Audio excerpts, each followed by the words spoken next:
Namaste everyone. My name is Shruti Mishra. I'm assistant professor in Government Girls College, Ratnagad, and today I have brought a third video in the series of figure of speech. And in today's video, we are going to understand four major figure of speeches. They are onomatopoeia, pun, alliteration, and assonance. And we'll understand them in detail. So without wasting any time, let's begin.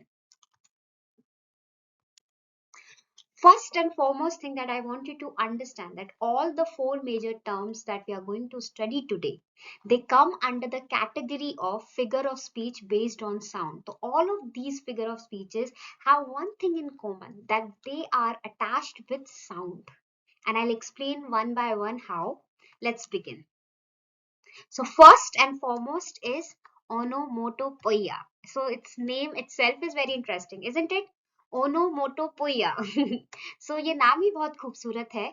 So onomatopoeia, ये जो figure of speech है, this figure of speech is derived from Greek word which is onoma, which is name, and peinen to make, which literally means that onomatopoeia is a figure of speech where name and sound they are same.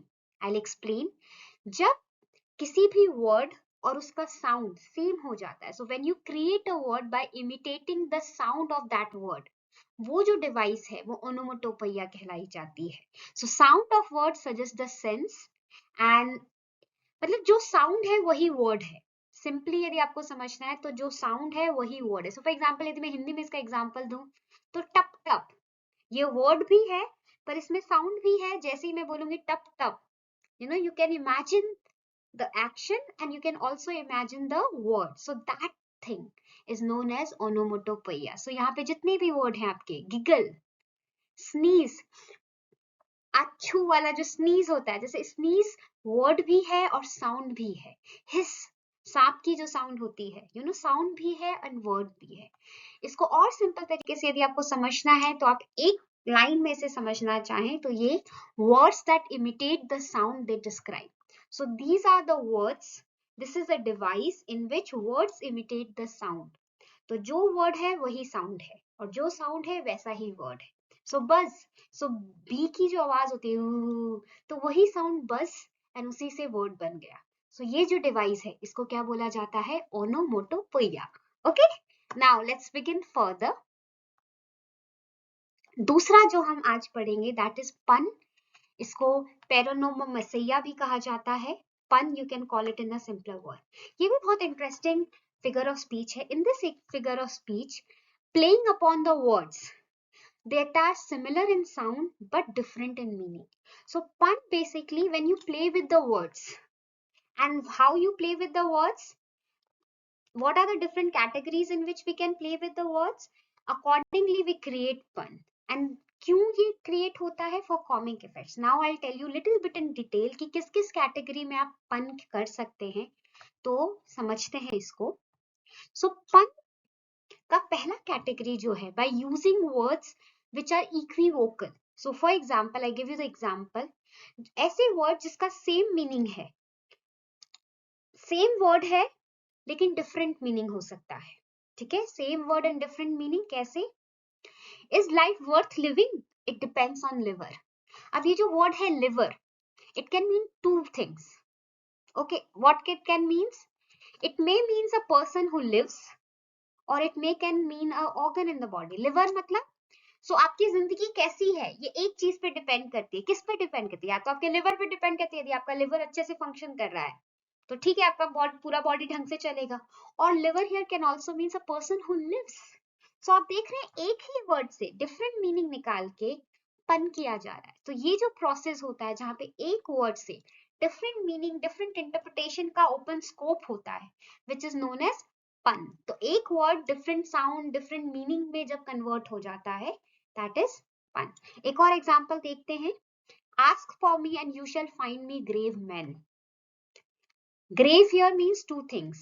Either a man who is into a grave, matlab he is dead, or a grave also mean that person who has become little mature. Okay, so here also one word equivocal है, एक ही word से different interpretation निकला जा रहा है. Okay, now let's come to the second category जिससे pun create होता है. पहली कैटेगरी पर सबको समझ में आई. पहली कैटेगरी में एक word can mean different thing. Okay, now by using word more than once in a different sense. अब दूसरी कैटेगरी में क्या है, एक ही वर्ड को दो जगह यूज करके डिफरेंट डिफरेंट मीनिंग किया जाए.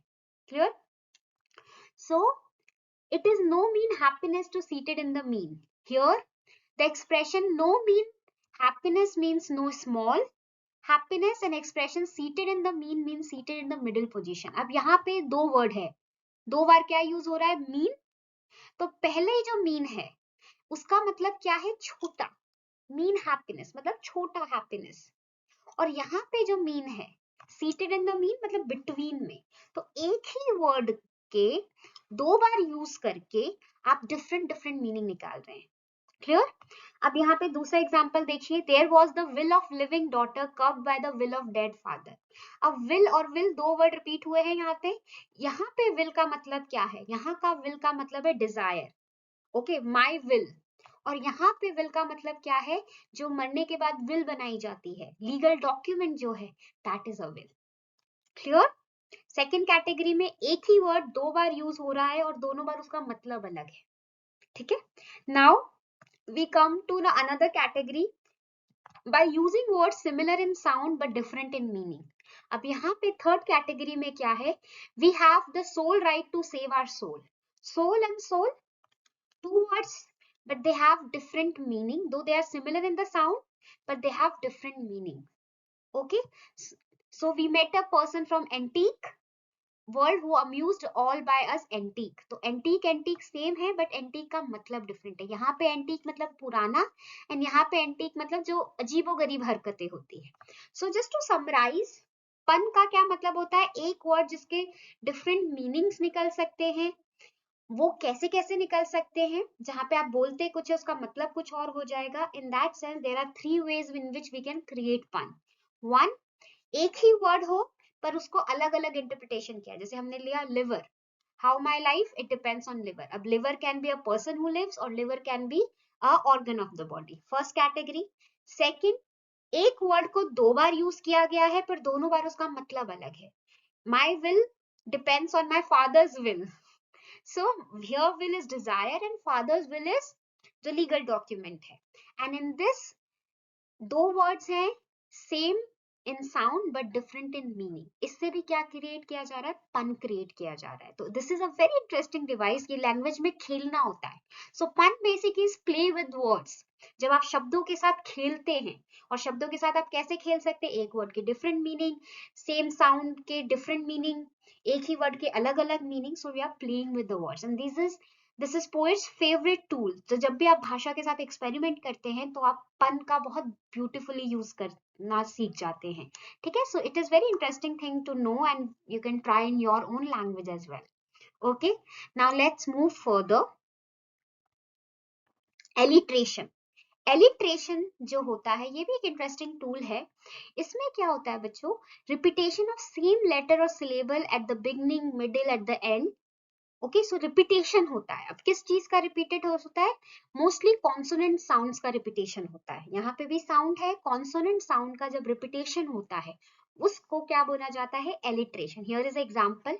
सो for example, how high his highness hold his haughty head. अब यहाँ पे कौन सा वर्ड रिपीट हो रहा है, H consonant is repeating. Hail hearty, safe and sound, bag and baggage. B sound, H sound. So when one consonant is constantly repeating in a sentence or in a poem or anywhere, this device is known as alliteration. इससे क्या है, musical effect आता है, remembrance होता है. जब आप एक ही अल्फाबेट के चीज को रिपीट करते हैं तो वो म्यूजिकल आ जाता है, उसको रिपीट करना आसान हो जाता है. So that's why alliteration is used. Now let's move further and we come to the next and final, which is assonance. So alliteration में किस चीज का रिपीटेशन हो रहा था, कॉन्सोनेंट साउंड का. एसोनेंस उसका कंप्लीट अपोजिट है. एसोनेंस में रिपीटेशन होता है बट कॉन्सोनेंट की बजाय किसका रिपीटेशन होगा, वॉवल का रिपीटेशन होगा. So for example, thou still unravished bride of quietness, thou foster child of silence and slow time. यहाँ पे क्या रिपीट हो रहा है, long I vowel is repeated. So just to summarise, figure of speeches 4 हमने पढ़े। सबसे पहला ओनोमोटोपोइया, जो बोलने में भी बहुत क्यूट है। ओनोमोटोपोइया में साउंड और वर्ड सेम है। क्लियर। सेकेंड हमने पढ़ा पन। पन is play of the words. जब आप साउंड, सेम साउंड के दो वर्ड करके डिफरेंट मीनिंग है, या एक वर्ड के डिफरेंट मीनिंग है, या एक ही वर्ड अलग अलग जगहों पे डिफरेंट मीनिंग कर रहा है, basically we are playing with the words, that is pun. Then third हमने पढ़ा alliteration. Alliteration में हमने क्या पढ़ा? When consonant sounds are repeated, that is alliteration. And assonance, when your vowel sound are repeated, so they are known as assonance. And with this we have come to the end. I hope आपको ये video अच्छा लगा होगा, आपको ये topic समझ में आया होगा।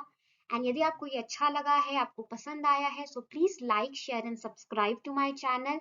एंड आप अपना फीडबैक मुझे कमेंट में भी डाल सकते हैं। यदि आपकी कोई रिक्वेस्ट है वो भी आप मुझे बता सकते हैं, so that I can make videos on your request as well. And यदि आपको इसकी पीडीएफ चाहिए तो आप मेरा टेलीग्राम चैनल भी ज्वाइन कर सकते हैं। With this we have come to the close. Bye bye, नमस्ते एवरीवन।